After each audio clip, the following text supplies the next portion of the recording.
la am déet. banam ñu ni ma Public SN. waaw kër Aïssatou Diop Fall léegi moo nekk buntu Rëbës loolu dëgg la wala. ah nit ñaa ngi koy wax de nit ñaa ngi koy wax parce que tout simplement. Bachir donc nekkoon na fa chroniqueur jàpp nañ ko. Abdou Nguer nekkoon na fa chroniqueur jàpp nañ ko. Je pense que ñaar ñooñu la Doudou Coulibaly ak Doudou Coulibaly. Adama tout Fall récemment jàppoon nañ ko. Adama Fall daan na fa nekk. oh mais Adama Fall daan na fa nekk mais jàppewuñ ko ci plateau foofu. maanaam ñi nga xamante ne seeni wax ci plateau Aïssatou Diop Fall lañ leen jàppee c'est que deux. mooy Bachir Fofana. ak Doudou Coulibaly. D'accord. Donc ñii wax naan Aïssatou Diop Fall mooy buntu Rebeuss je sais pas pourquoi ñu koy wax mais man je ne vois pas ça. ñeneen ñi aussi dañuy wax naan Aïssatou Diop Fall moom mooy dugal ay nitam. Man personnellement je ne vois pas ça. Parce que nit ki aussi tu es responsable de li ngay wax. Tout à fait. te ñun ñi nekk ci plateau yi à chaque fois ak Aïssatou bien avant ñuy dem ci plateau yi dañuy def benn briefing. Tout à fait. et de toi à moi très sincèrement.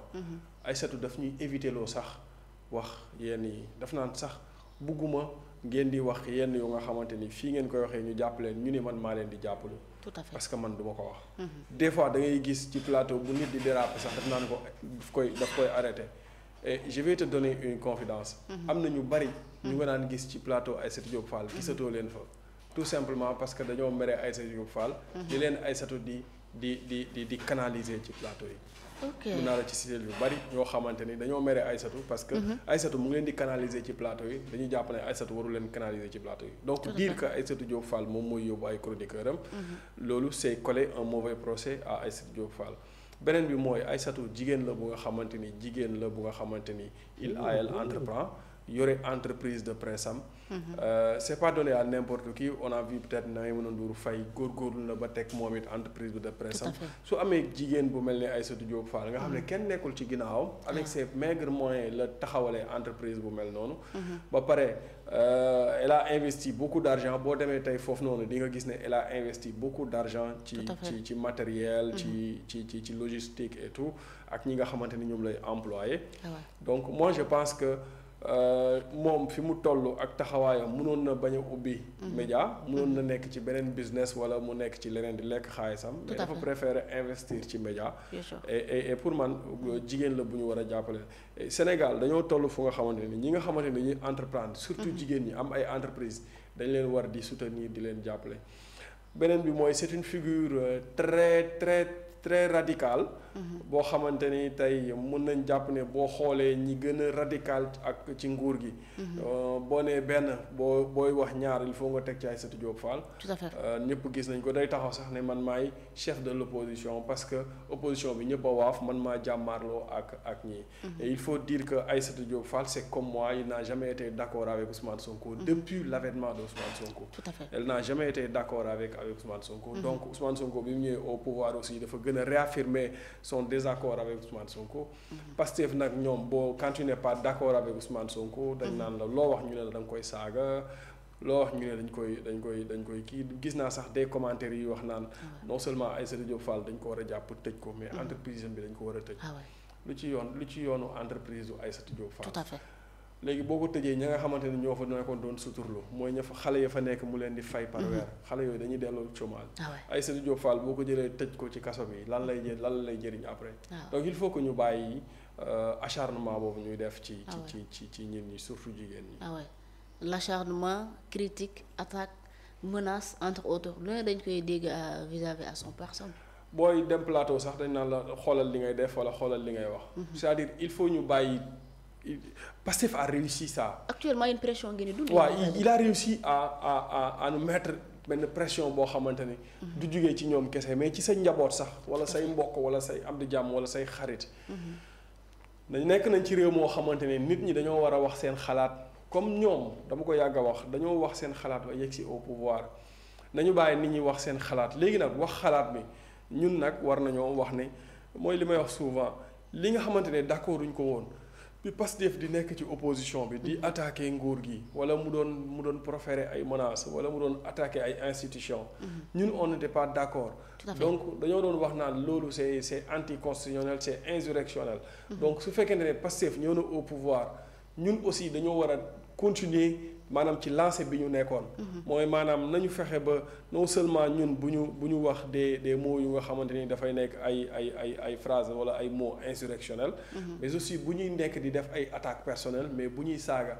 et ñi jàpp ñëpp nag wax dëgg fa yàlla gisuma kenn ku ci saaga que ça soit muy Abdou Nguer muy Moustapha Diakhaté Assane Diouf keneen ak keneen.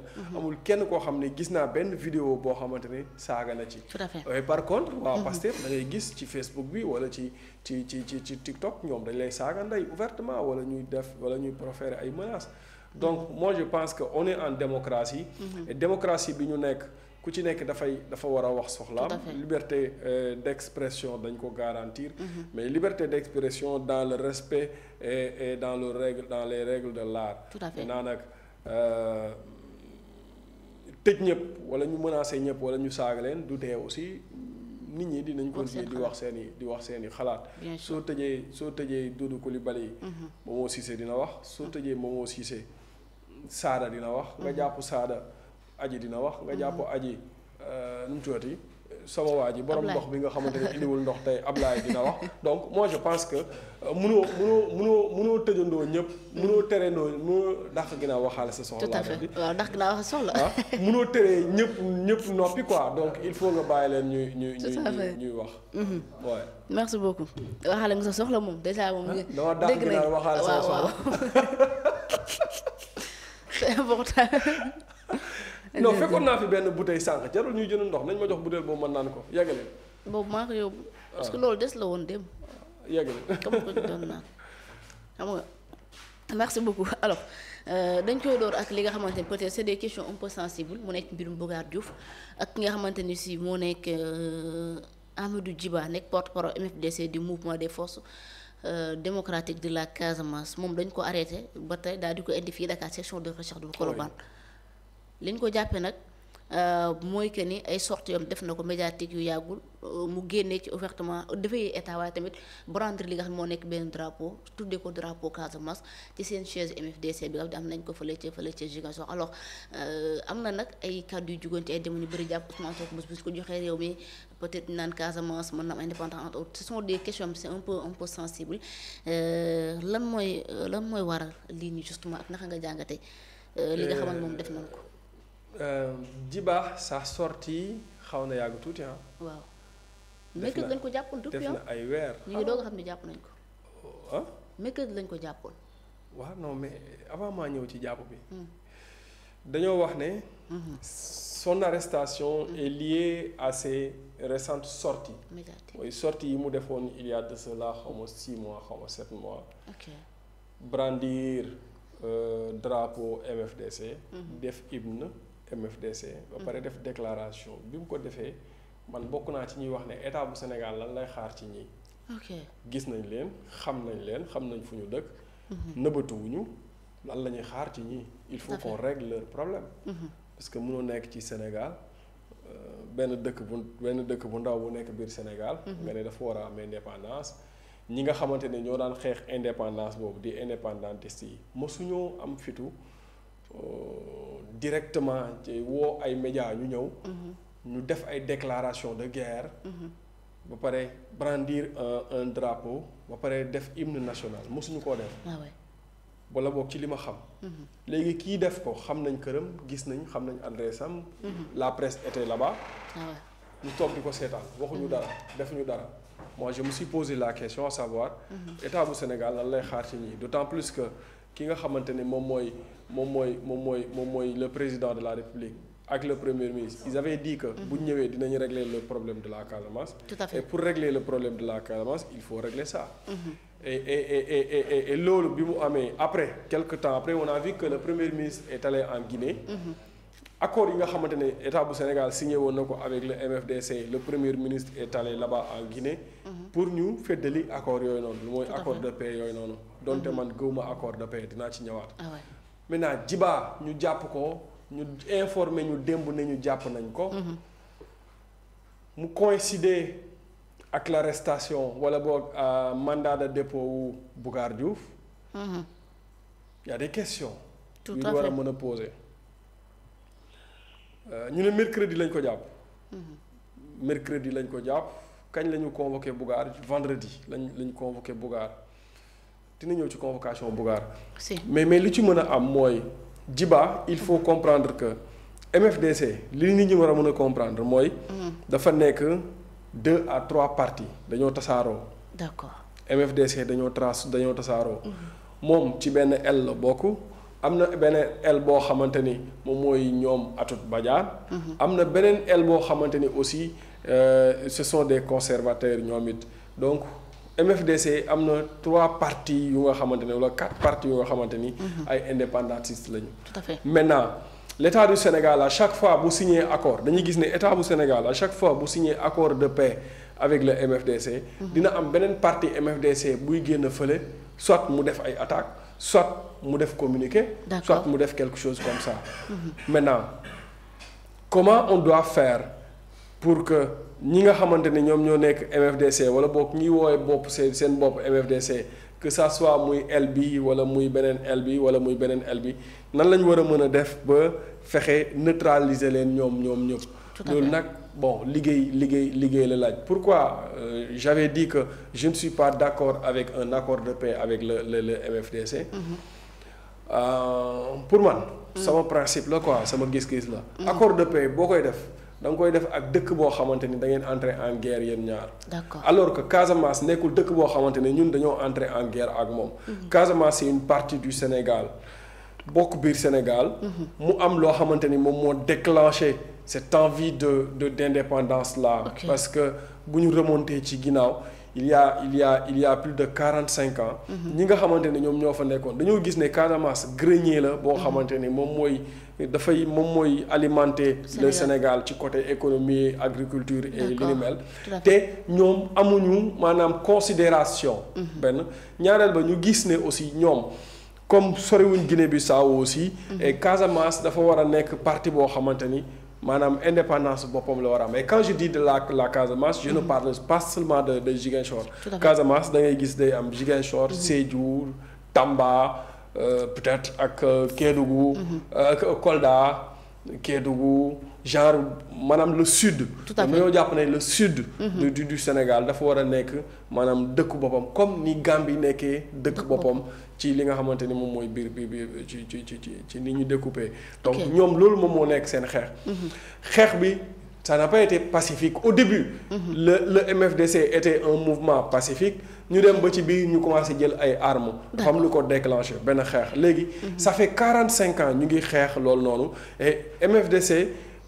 fexe ba la Casamance nekk le maillon faible du Sénégal. tey sooy tiit maanaam sooy tiit ne. su nit di déstabiliser le Sénégal. ci Casamance la mën a jaar parce que tout simplement Casamance moom mooy le maillon faible du Sénégal Abdoulaye Wade quand il est venu au pouvoir il a dit qu'il va régler le problème de la Casamance en 100 jours. bi mu ñëwee gis na ni ça a été très complexe. ci côté am et que ñu bari dañoo jàpp ne la guerre casamançaise dafa am ñoo xamante ni maanaam daf leen di dundal.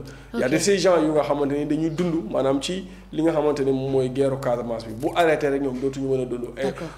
à chaque fois su guerre amee fenn wala xeex am dafay am ñoo xamante ni loolu moo leen di dundal.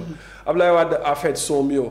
Abdoulaye Wade a fait de son mieux pour gérer ça. Maintenant Abdoulaye Wade bi mu jugee Macky Sall bi mu ñëwee Macky Sall a tout fait ci côté non seulement ci côté pacifique. il a essayé de signer des accords de voilà quoi. de maintenir yi nga xamante ni moom la accords yu Abdoulaye Wade defoon. mais am na ay assaut yu am solo yoo xamante ni def nañ ko. mu am ay xeex yu nga xamante ni def nañ ko nangu ay base rebelle tout récemment bi ñu mujjee def mooy assaut bi nga xamante ne général Kandé avec les forces spéciales defoon nañu ko ba ñu dàq général Atout Badiane ba mu dugg kenn xamul fa mu dem ñu lancé ko un mandat d'arrêt international. Je rappelle que général Atout Badiane est sous le coup d'un mandat d'arrêt international. D'accord. Maintenant bi loolu amee ñu récupérer ay bases militaires ay bases Casamance ay bases rebelles. Parce que li déclenché loolu bu ñu fàtte ne les rebelles dañoo capturé woon ay militaires sénégalais ligoté leen. tu te rappelles. si. ligoter leen. Bon ça c'est une déclaration de guerre. C'est de l'humiliation envers l'armée du Sénégal. ñu def assaut boobu noonu. Donc bi loolu amee da ngay gis ne li ñu gën a nemmeeku ci activités yi MFDC di def biir Casamance. moom mooy trafic de bois. moom mooy culture chanvre indien. du banditisme. loolu laay faral di wax ne Casamance amatul rébellion banditisme moom moo fa am. d'accord. ñi dëkk Casamance dëgg xam nañ bu baax li may wax parce que da ngay gis ñi nga xamante ni ñu ngi def attaque yëpp maanaam boo déggee ñu ne la attaque am na rek dañuy attaquer benn convoi wala ñu attaquer benn dëkk jël lañu moom daw dem seen yoon. wala boog nga gis ne li tax attaque di am parce que militaires yi découvrir nañu circuit bi ñuy jaar pour dagg bant. di ko jaarale di ko yóbbu Gambie wala Guinée-Bissau ñu interpeller leen. xeex am. mu am ci ay gaañu wala mu am ñu ci faatu. Et je rappelle aussi que lui là nu mu tuddati le grand journaliste Madiambal Diagne avait dit que am na un militaire sénégalais boo xamante ne dañ koo capturer bi mu ko waxee léegi mu ngi bëgg a yàgg dañ koo capturer biir Casamance. ba léegi xamuñu fan la nekk ak lan mooy ses nouvelles. te ba léegi nii loolu amaguñ ci beneen information. ba amuñ ci beneen xamuñu ba léegi ndax militaire bi mu ngi ci loxoy rebelle yi wala bàyyi nañ ko wala dara. Donc la question de la Casamance mooy li ma wax démb sama confrère yi ñu ne ma non mais leen c'est tellement sensible mais il faut qu'on en débatte. Parce que warul nekk un sujet tabou. Parce que la Casamance tey ni ñu ci war a waxtaanee mooy nan la ñu war a mën a def ba maanaam cette idée d'indépendance là jugee ci xelu bopp ñi nga xamante ni ñoom ñooy les rebelles casamançais. mënul nekk maintenant il faut comprendre une chose. Beaucoup de rebelles dañoo changer stratégie de xeex.